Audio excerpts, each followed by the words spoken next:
All right, welcome back to Equal Time Soccer. I am here with the big dog, the badass, Molly Rouse, head coach down at Ole Miss. I did not do a deep enough dive. Has to be one of the youngest head coaches in what I guess used to be called Power Five, whatever the hell phrase we're going to use from now on. Molly, it's been years since you've been on the program. How are you doing down in Mississippi? I'm doing great. Yeah, loving Oxford, such a cool town. Ole Miss is a great place to be working. It's an exciting time with how much growth and expansion is happening. And honestly, like it's a really exciting time to be in, the power, I don't know what we're calling it anymore, power conference level, but We in the SEC in particular, because it's just growing and expanding and it's just a really fun time to be a part of the conference. I mean, why don't we can just decide? We can just decide what verbiage we want to use for whatever we can call it, big major, high major, whatever the hell we want. There so I want to go back. You have finished your first fall leading Ole Miss. All jokes aside, leading an SEC program, we're basically the same age. You're in your mid 30s. Um, Leading an SEC program at your age says so much about your credibility, about your reputation. This is where I get all hype and you can stay modest. That's a wordplay pun for Modist Brewing. But just really, really cool. But I want to know, because you've been through plenty of job searches, you've had plenty of stops along the way, as any coach sort of has to have. So you've been Mhm, through the whole apply, wait to get the answer thing, but I mhm, can't imagine any of them compare to this one. So when you actually get the call from the Ole Miss mhm. AD, what do you remember about that moment? Was there a scream? Were there tears? Was there jumping up and down? What you're pretty cool as a cucumber, but what the hell Yeah. happened when you get that call saying you are going to be leading Ole Miss? Yeah, I mean, a lot of emotions. I think the whole process went really, really fast, which kinda caught me off guard a little bit how fast it moved. But also, like, it solidified just the feelings that I had throughout the whole process, like, from start to finish of the interview process, I felt like it was a really good fit, and I felt, that the right people were in leadership positions, and, everybody at the institution is in it for the right reasons, like, they really want to support the student athlete experience. They want to cultivate, a winning culture, but also, the character qualities that are associated with that, bringing in people that yeah, are able to kind of stand up to those goals that they have. And so it felt right instantly, even when I was on campus, like it felt like home already. And so getting the call just kind of like solidified it for me that this was the right time and the right place and just an unbelievable opportunity and feel so grateful and honored that they even took the time to interview me in the process because they had so many great candidates, certainly. And so the fact that, in the end, they felt like it was as good a fit as I felt like it was just a really great experience. And you've had, I mean, I sort of reference it even in the lead up to that last question. You've had coaching stops at, Alabama State, Omaha, Buffalo, Iowa before landing at the U as an assistant, which is when we would have first met. I did the very painful thing. I rewatched that show from 5 years ago. Oh Uh, no. I wasn't terribly embarrassed at how I did, but let's just say folks can just enjoy this instead. Do not go back. Um, and obviously now down at Ole Miss, and I work in politics, so I work in an industry where job changes are sort of part of the vibe, and coaching it's sort of part of the vibe. I mean, you have to go where opportunities are. You might have to move a lot, like you did, or vice versa. Sometimes you have to stay put and be sort of overly patient if you don't Mhm. want to move. And so there's big trade-offs that have to take place. But for you, think back to those early parts of your coaching career. Were there sort of milestones you knew you wanted to hit? Did you always know Mhm. you wanted to be a head coach at a major university? And if you want to do that, then you have to do X, Y, and Z. Like, what was your Mhm. mentality in those different opportunities? Was it sort of just let's see what comes open and let's see what opportunities convey, or Mhm. were there certain milestones you knew you wanted to hit toward that ultimate goal? Yeah, I mean, I think I always had it in the back of my mind that I wanted to be a head coach and a head coach at like a conference level like the SEC is. Right. And so I always had that in the back of my mind. And I think that one of the things that I've appreciated about the journey that I've gone on is I've not like really compared it to other people, right? Like I've kind of embraced this, like everybody's on their own path, Right. everybody has goals that they want to meet, but it doesn't have to look the same. Hmm. And I've been really fortunate to have unbelievable mentors, bosses, and people who've taken chances on me as an assistant coach throughout the process, and had really, really good experiences and learned a ton in what feels like a short period of time. And I say that now like it's like a decade now, but it feels like it was a short period of time because I had so many great influences along the way. And so, kind of like the way that I approached it was that just that, like, if this is the level that I want to get to, like, what is going to give me the experience, the opportunity? Who can I learn from? What can I expose myself to in different areas of the country, different conferences, and then just being really open to the fact that change doesn't always mean like something's bad where I'm at, as Right. much as like, okay, there's a new opportunity that I can learn something different from, and like not feeling like you have to stay stagnant in a place to be able to keep growing. And that's not to say I could have stayed at any of the places that I was at for long stretches of time and kept working and learning and growing from the people that I did. But I was just also really fortunate to have good opportunities come my way and be able to learn as much as I possibly could in what feels like a short period of time. I'll say again, but Yeah. I'm I old now, so I can't say that. you're you only ever feel old when you're talking to your players. Like all you have to do is talk to any other SEC head coach and you're like, "Oh, yeah, I'm pretty young." Okay, cool.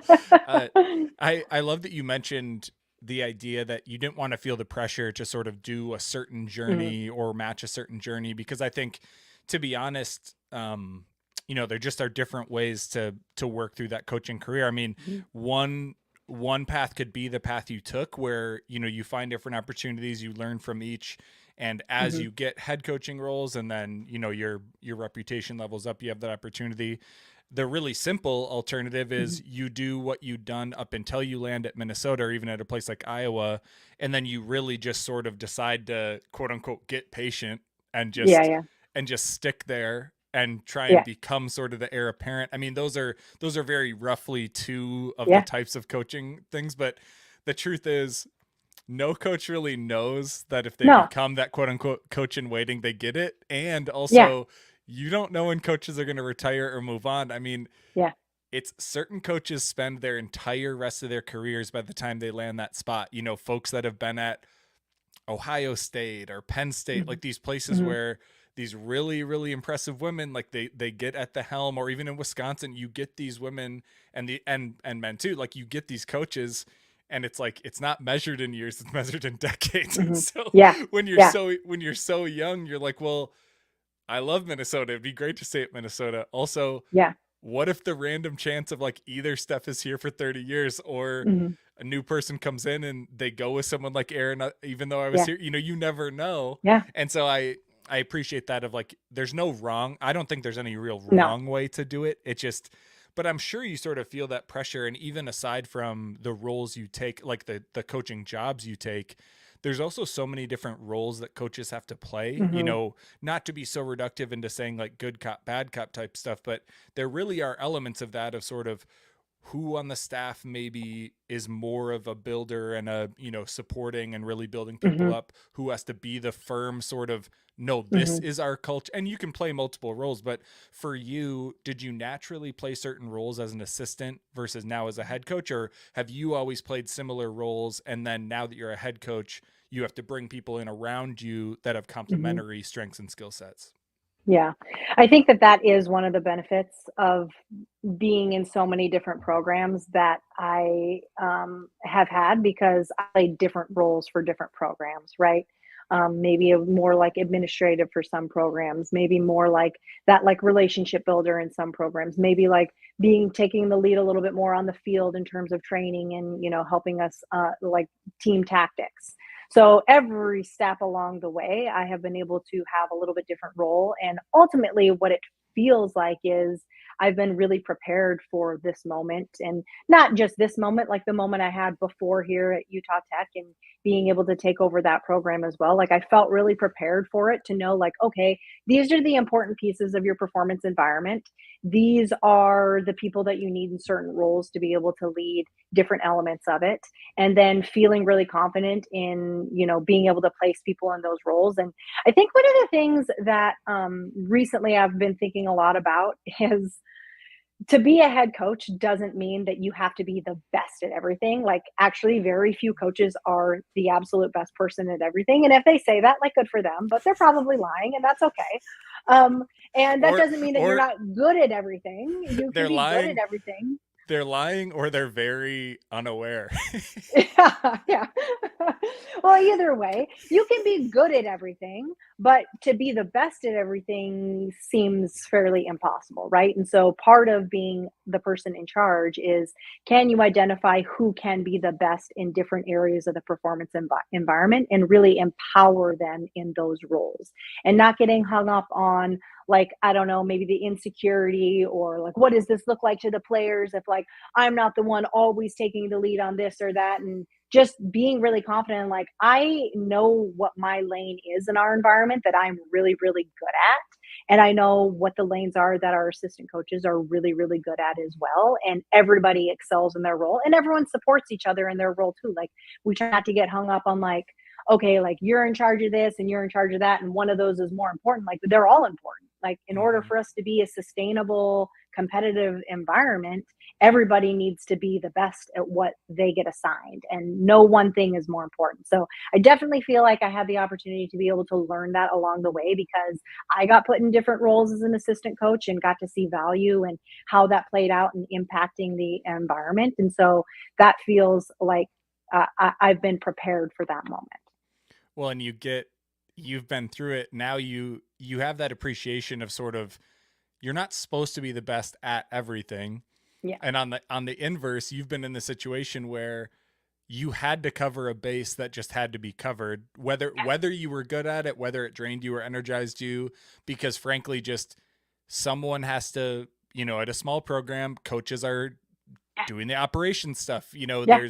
You're maybe at certain ones of those jobs, you're literally booking team travel, like ordering food, like Yeah. you're doing stuff. And frankly, maybe you show an aptitude for those type of logistics, or maybe you don't, but you just have to do it. And if you mess Mm-hmm. up, kids don't eat, like you're just, God, you're just in it. been there. we won't we won't ask which players were very hungry after a game. We'll Yeah, that can be off please air. don't. Don't worry. They ended up getting fed. It was fine. They're fine. We found a Subway. They were fine. Yeah. You so last week I had Crystal Seidel on, Crystal Kalman, during your Nice. playing days. Obviously you two overlapped, both as teammates, and then Mhm. also she coached during the end of your Yep. playing career. So you were a part of the two, I think fair to say, two most successful teams in Gopher program history, 2008, 2010, two deep runs, to Mhm. the Sweet 16, which is just so hard, so impressive for anyone who has followed our coverage at all. How hard it is. Like, even when you Yeah. see a team that's so good, you do Yeah. not always see teams advance. Like, advancing is very brutal. Yeah. How do you utilize some of those playing experiences, including sort of, listen, I know what it was like to be part of a 22-4 team. I know Mhm. what it was like to try and win in the regular season versus win in the knockout rounds. How do you balance sort of utilizing that versus, not pushing sort of too much of your own experience onto Yeah. players who, maybe were, whatever, in kindergarten back then or whatever. How do you Maybe not balance even that? alive. So how do you balance pulling in those playing experiences in a way that's sort of most effective? Yeah. I would say that I do tend to heavily lean into not talking about them as much, just because the experience of being a student athlete now is so wildly different than it was back during the time that I played. Right. Again, like, one's not better, one's not worse. They're just wildly different, right? And so, what I tend to lean in more to is, like, how do I utilize that experience to be able to communicate, like, a vision that we have for the program? Like, okay, this is the type of culture that we want to have. these are the processes that we need to pay attention to, right? Like the result is great, but you don't get the result by talking about how much you want the result, right? And so we tend to focus more on like, okay, what are the processes that we know are tried and true? Like these work because they have worked for every successful program since the beginning of time. Also, like what are the processes that we can evolve? What can we change? How can we be innovative? How can we be a little bit more cutting edge and be able to find that next level that is very unique about this time of being a student athlete? Mhm. And so I tend to not talk a lot about myself as an athlete, other than I do feel like, in terms of like being able to connect with individuals, there is Right. certainly something to be said about that, right? Like I have experienced what they're going through, different time, and I'm not going to act like a dinosaur trying to talk about how relatable it is now. But I do know how hard it is to be a student athlete. What was hard then is just a different equivalent of being hard now, right? And so being able to lean into hard things, understand how, things that are not easy are probably the spaces that we grow in the most. And so having that relatability of like, I have been through what you've been through in a different time and I understand how hard it is, but here's why it's valuable in the end. This is what you gain to learn, gain to grow. This is how it can, impact you later on in life, not just right now. And so those are tend to be the experiences that I talk about a little bit more, just the general, you know, it is tough what you're doing. And I know that. And I'm going to keep asking you to do it because it is hard and it's going to make you and the people around you better. Yeah, well, and you mentioning that it's more in those individual moments where you can be sort of more carefully craft how it's being perceived Mhm. to versus just glory dazing about some random thing.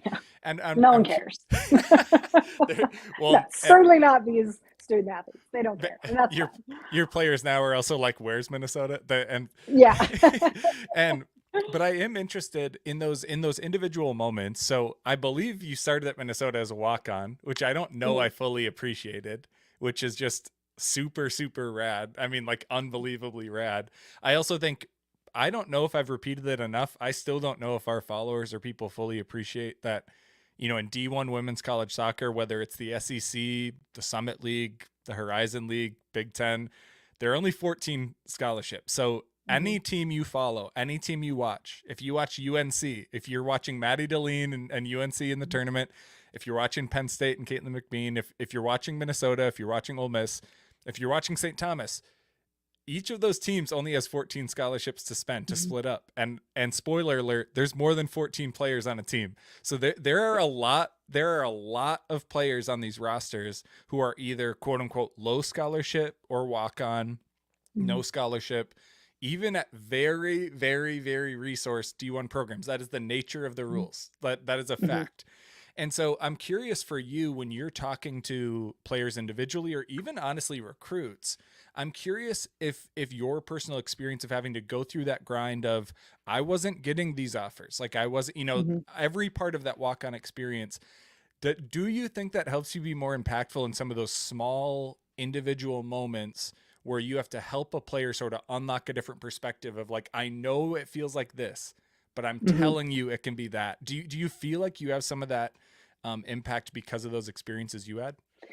Yeah, I mean, it definitely is something that can be relevant in those conversations, and I do appreciate that you bring to light, like, the scholarship piece is tough, and, what people think about with scholarships at the college level is, like, what they know about with football and basketball, which is Yep. like, "Oh, you're a Division I athlete, like, you must be on a full scholarship," and the truth of the matter is, for equivalency sports, that's not the case. Like, there are so many athletes that are literally paying for the experience of being a Division I athlete, and whether your family is set up for that or that's a risk you're willing to take financially, like there is something to be said about like how big of a commitment that is. And I was fortunate, my parents were unbelievable, they were very supportive of that.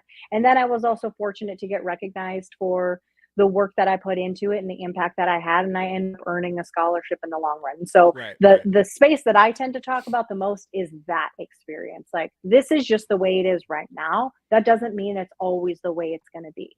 and you come and you put in the work and you showcase how impactful you can be, like the scholarship conversation can change. And so I think that those are the spaces that I tend to talk about a little bit in terms of my own experience. And I was fortunate enough to play, for Mickey Denny Wright, who was great. She could have left me as a non-scholarship athlete for my whole 4 years, and I'm sure my parents would have found a way to help me pay for that, but Right. she didn't. She honored the fact that I had impact and I was able to showcase that on a consistent basis, and she rewarded me for it. And so those are the spaces I tend to talk to the most, but also just bringing to light, like, everybody is not on a scholarship.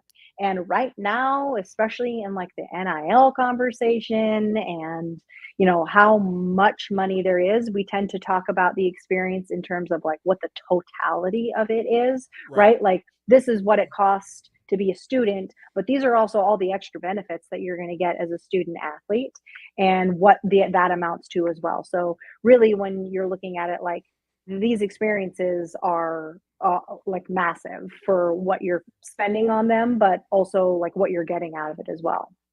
Well, and I love that you phrased it that way in terms of, thinking of it in terms of the scholarship offer in and of itself is fairly reductive, just because I know programs either on purpose or because they have to really need to speak to the holistic sell, because Hmm. either they're an under-resourced program that has to speak to like, but we have great academics, but you're Yep. going to get a good degree, but it's a great community.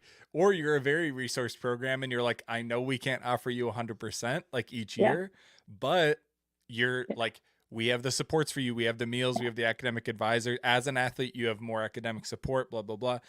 And so I am curious, because you've coached at some fairly different institutions in terms of at least what I know of sort of the maybe the vaguely different budgetary standings in terms of Mhm. where you are. And even just over time, I'm sure it's changed. But how has your approach to that recruiting, but also literally Mhm. those offers? Because I think I've learned more and more the more I've talked to coaches and different kids and different parents, that even the structure of these scholarship offers is Mhm. way more nuanced than I thought. Yeah. I Yeah. used to think in terms of percentages of like, oh, this kid's getting offered Oh 100 or yeah. 95. And it's What like, does no. that mean? And it's like, no, different coaches have their different secret sauces or their different norms where they do, they might step it different years, Mhm. it steps different. Mhm. You might say, I'm offering you this, but if, then I'll do that. Have Mhm. you gotten sort of more or less creative with those? How has it changed over time being at different programs and now leading a very, I'm assuming, compared to everywhere you've been, a well-resourced SEC Mhm. teams and Big Ten teams are well-resourced, SEC even more so, I believe. But how has that changed in terms of how you shape those offers, or what kind of creativity you try and use? Because even in this portal era, I know certain coaches Mhm. try to keep a little more in case there's opportunity, but then you get Mhm. stuck, quote unquote, not spending it, and so you're sort of Sure. not wasting, but you're holding it or saving it. So how has that changed over time in terms of how you, quote unquote, use that budget, or how you sort of shape those offers? Yeah, I think that I definitely have learned a lot in a really short period of time because it is wildly different than other institutions I have been at. But just in terms of like my short head coaching career so far, like wildly different resources. And so I Mm-hmm. think the thing that I have learned the most is like being able to identify, like, okay, what is your niche going to be in terms of recruiting? What are the types of student athletes that you can kind of like more easily have those conversations with? And then how to just frame things a little bit better. And so I tend to lean into being like really honest about finances because, I mean, let's call it what it is. Higher education is way too expensive, and it is a Right. massive commitment that you're making for your life, Right. regardless of if you're on an athletic scholarship or not. Like, we're talking about life changing situations when it comes to finances. And so I tend to lean into being very, very honest and even like fine tooth combing through details to make sure that people understand what they're getting into. And I also like, I personally always like parents to be a part of those conversations because let's also call it what it is. They're the ones who are fronting the bill, right? It's a family decision. And as much as we want to say, like, hey, these are adults that we're dealing with or future adults, like at that point in time when they're making this decision, they're not. Like, they Right. are they need their parents to be in that conversation because they need to understand the gravity of it as well, right? And so those are kind of been some of the tactics that I've adapted and been able to pull in over the years. And um, I think for me, what we're finding success in is the more honest that we are, the more people understand, then honestly, like the more supported that they feel in the process, right? Because whether you're offering like a lot of money or no money at all, they have a better understanding of what that means for them individually. And also looking at it from like a big picture perspective, what that means for just the opportunity in general. Right. Well, then, do you find there are, either with that type of a message or for like your exact type of playing style or whatever, do you find that there really is sort of a type of player that you tend to gravitate towards and go toward? Are there certain mentality pieces or personality pieces or certain clear, soccer skill pieces that just always float to the top? Like, who are Mhm. in this era of Ole Miss soccer, like who is an Ole Miss kid? Like who is that type of that person where they randomly watch this show or they randomly watch your team and they're going to fit as like the next box to box player for you, the next under the radar bench player Mhm. for you. What are those sort of types that you tend to be going for that seem to fit best with your sales pitch and even the program? Yeah. So I think in this era right now that we have, there are so many really good soccer players, right? Like v- v- the accessibility, the exposure here internationally, like there's so many good players out there. So when you're looking at like skill sets, there's so many different types of people that you could pull in that are going to be able to help your program grow as a soccer program, right? And so what I have tended to spend a little bit more time, and our staff has spent more time focusing on in the recruiting process, is character assessment. Because when you're talking about like a good soccer player versus a great soccer player versus an elite soccer player, they're going to have different character qualities that are going to get them to that level. And so we spend more time doing, and this is why like visits are so important. Like I am not ever going to make offers to people who've never been to campus, who we've never, talked to in person. Like that's just not going to happen because we spend a lot of time together, and we need to be really confident that we are a good fit for you, but that you are also a good fit for us in terms of character qualities. And so the biggest things that we're always assessing are, okay, are these people intrinsically motivated? Like, are they the type of people that are going to show up and get extra work done? They're going to, review the session ahead of time. They're going to know what's being expected of them. Are they intrinsically driven, or are they going to need us to be the ones driving that for them? And if that is the case, like I can tell you right now, I am not going to be a good fit for you. So if you need that from a coach, do not come to Ole Miss. Okay. And so the next piece is like being self regulated, right? Like being able to, you know, you know, reflect, being able to identify like, okay, what are my strengths, what are my opportunities, how am I going to get better at things, how does that fit within our team, how does it relate to our style of play? Like those are super important character qualities, because for this level in particular, you have to be self-regulated. But also what we see this level as is like, this is a bridge to the next higher level, which is professional, right? And to be a high level professional player, you have to be self-regulated. Like you have to be driving your own situation, but you also have to know who you are better than anyone else. Like, what are my strengths? What am I great at? How does that impact, what I can bring to the table? Also, what are the areas that I know I need to improve, right?